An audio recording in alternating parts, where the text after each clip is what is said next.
Pennsylvania is about to spend more money on infrastructure in the next 4 years than most countries spend in a decade. We're talking about projects so massive, they'll reshape not just the Keystone State, but the entire eastern seaboard. Bridges that dwarf the Golden Gate, tunnels longer than the English Channel route, rail systems that'll make Amtrak look like a toy train set. And the crazy part? Most Americans have no idea this is happening. See, while everyone's been arguing about potholes on Twitter, Pennsylvania's been quietly plotting the biggest infrastructure transformation since the interstate highway system. 8 megaprojects, all coming online by 2028, all designed to turn a Rust Belt relic into America's logistics powerhouse. So how did Pennsylvania pull this off? And why should you care if you live in, say, Idaho? Keep watching and find out. Let's start with the big one. The project that makes everything else possible.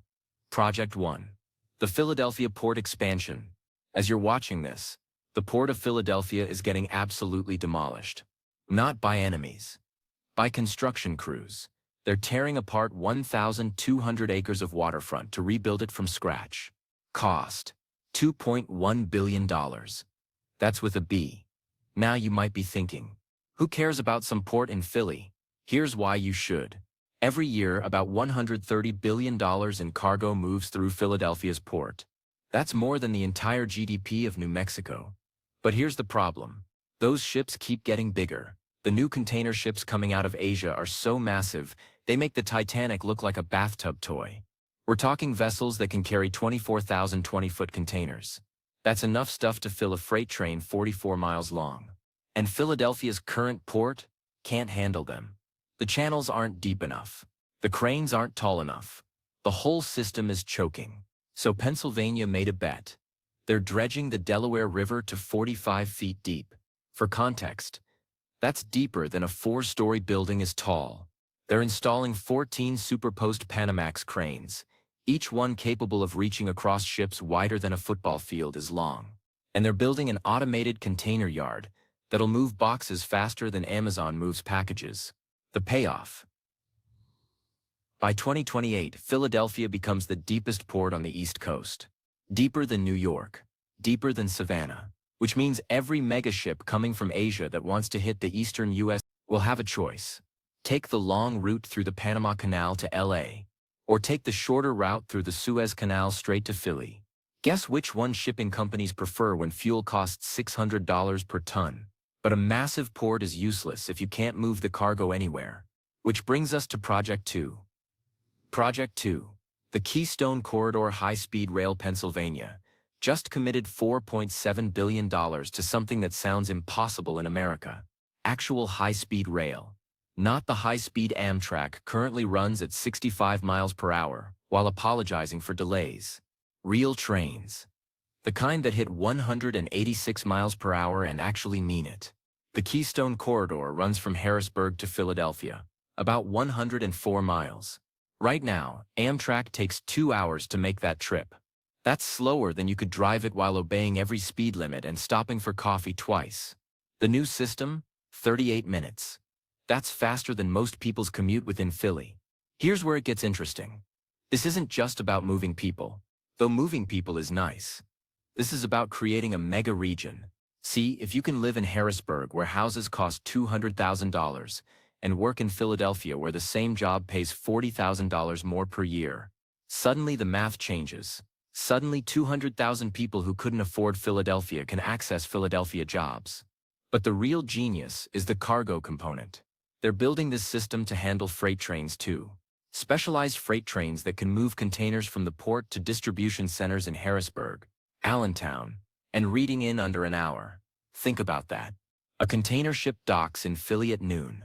Its cargo is already 100 miles inland, getting sorted for delivery to Pittsburgh, Cleveland, or anywhere in the Midwest. That's faster than the cargo can get from the port of LA to a warehouse in downtown Los Angeles. LA has to deal with the 405 freeway. Amazon's paying attention. So is Walmart, and Target, and every other company that moves physical stuff around America. But you can't revolutionize logistics if your bridges keep falling down. Which brings us to the project that's been giving engineers nightmares for 60 years. Project 3. The I-95 Bridge Replacement Program. Interstate 95 is the circulatory system of the East Coast. It carries $5.5 trillion in freight every year. More economic value flows over I-95 than the entire economy of Japan.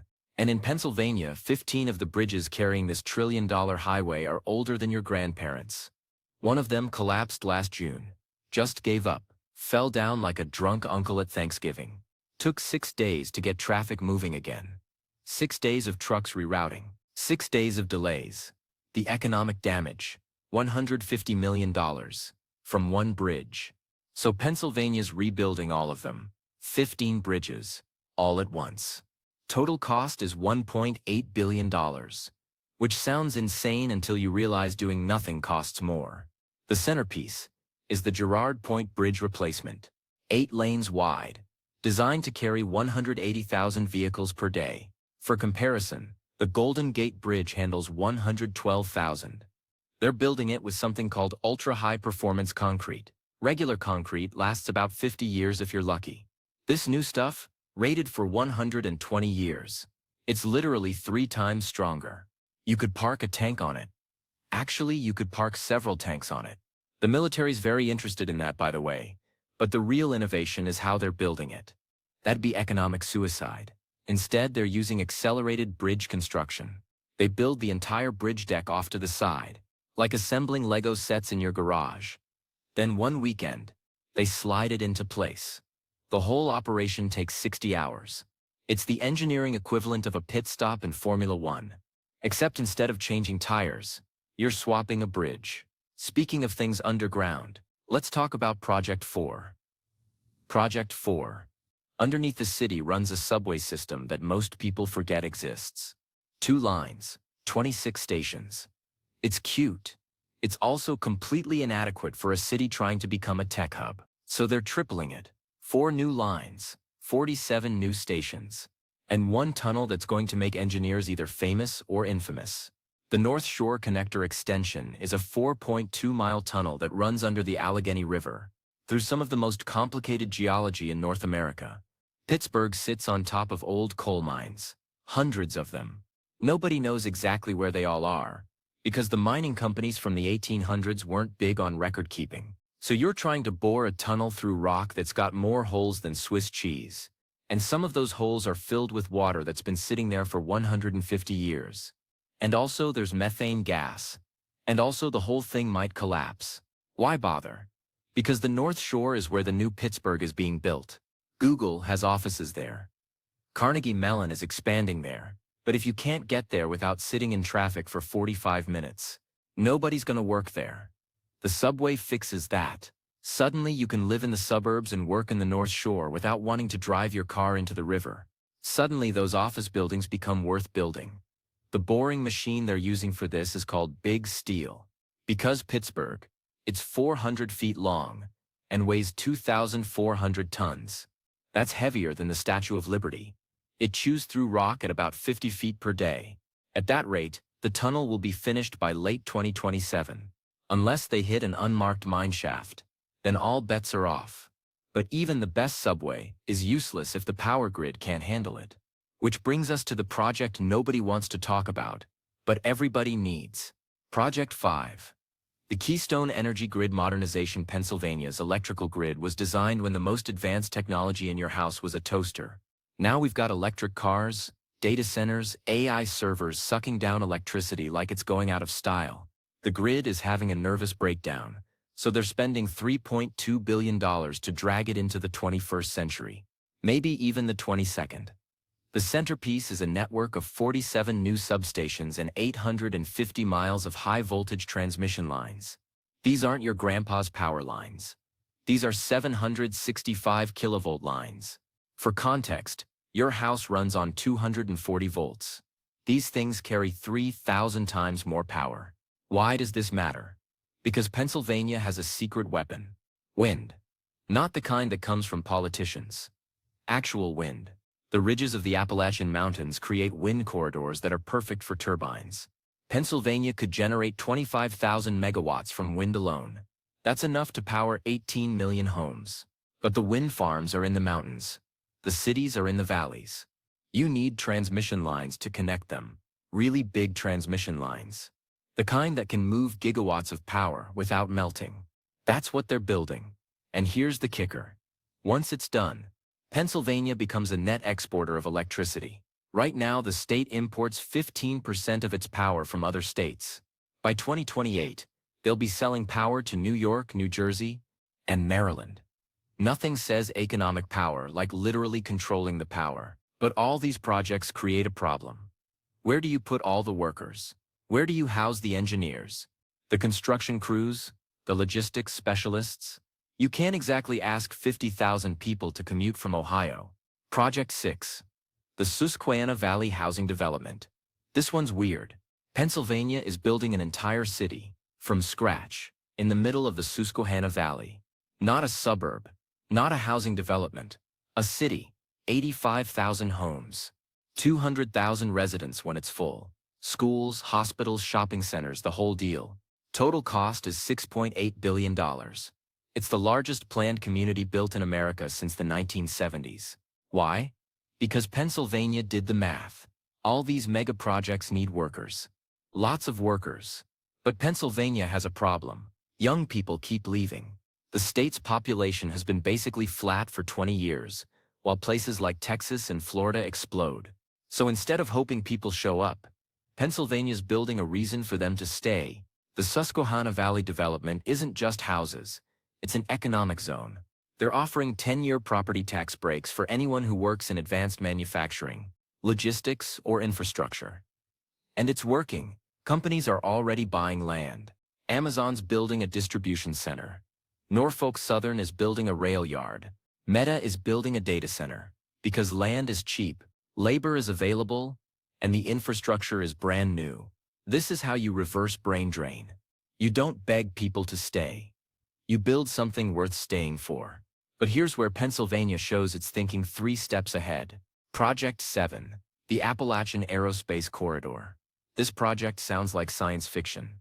Pennsylvania is building a commercial spaceport at an elevation of 2,800 feet. Now you might be thinking, isn't that what they said about airports in the 1920s? Who needs a spaceport in Pennsylvania? Here's the pitch. The commercial space industry is about to explode. Right now, if you want to launch a satellite, you go to Florida, California, or maybe Texas.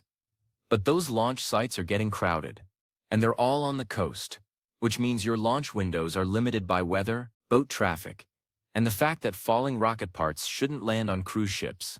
Pennsylvania's spaceport solves this. It's inland. It's elevated, which means rockets need less fuel to reach orbit. And it's got clear airspace for hundreds of miles in multiple directions. They're spending $890 million to build it. That includes a 12,000-foot runway, integration facilities, a control center, and enough fuel storage to support 52 launches per year. SpaceX is interested. So is Blue Origin. Because here's the thing nobody talks about. Launching satellites is just the start. The real money is in point-to-point transportation. Imagine flying from New York to Tokyo in 90 minutes. That's what SpaceX's Starship is designed for. And you need spaceports for that. Lots of spaceports. Pennsylvania's building one before anyone else realizes they need them. But the project that might change America most doesn't involve trains or rockets or bridges. It's happening underground, and it's either genius or completely insane. Project 8. The Marcellus Shale Carbon Capture Network. Pennsylvania sits on top of the Marcellus Shale Formation. It's one of the largest natural gas deposits in the world. The state's been fracking it for 20 years. But natural gas is still carbon. Burning it still produces CO2, and eventually, probably sooner than oil companies want to admit. That's going to be a problem. So Pennsylvania's building the largest carbon capture and storage network in North America. $2.4 billion to capture CO2 from power plants and industrial facilities, compress it into liquid, and pump it back underground into the same rock formations they just pulled the gas out of. It's like the circle of life, except for pollution. The system will capture 12 million tons of CO2 per year. That's equivalent to taking 2.6 million cars off the road. And here's where it gets interesting. Under current federal law, companies get tax credits for capturing carbon. about $85 per ton. Which means this project doesn't just reduce emissions. It generates revenue. Pennsylvania is betting that by 2030 carbon capture will be mandatory for any industrial facility. And when that happens, they'll already have the infrastructure built. They'll be 10 years ahead of everyone else. It's the same play they made with the port. The same play they made with the rail system. Build the infrastructure before you need it. Then watch everyone else scramble to catch up. So what does all this mean? Why does Pennsylvania spending $22 billion matter to someone in Arizona or Oregon or anywhere else? Because infrastructure is contagious. Once Pennsylvania proves high-speed rail works, other states will want it. Once the carbon capture network shows it's profitable, other states will build their own. Once the spaceport starts generating jobs and revenue, you can bet Texas and Florida will want in. Pennsylvania isn't just building megaprojects. They're building a template, a roadmap for how post-industrial states can reinvent themselves. How you turn coal mines into data centers. How you turn steel towns into tech hubs. And by 2028, when all 8 projects are online, Pennsylvania will have transformed itself from a flyover state into the logistics and infrastructure capital of the eastern United States. Not bad for a place most people only know because of the Liberty Bell. The projects are already underway. The money's allocated. In 3 years, Pennsylvania won't look like Pennsylvania anymore. It'll look like the future. Thanks for watching. If you want to see more videos breaking down the megaprojects reshaping America, hit subscribe. The infrastructure revolution is just getting started.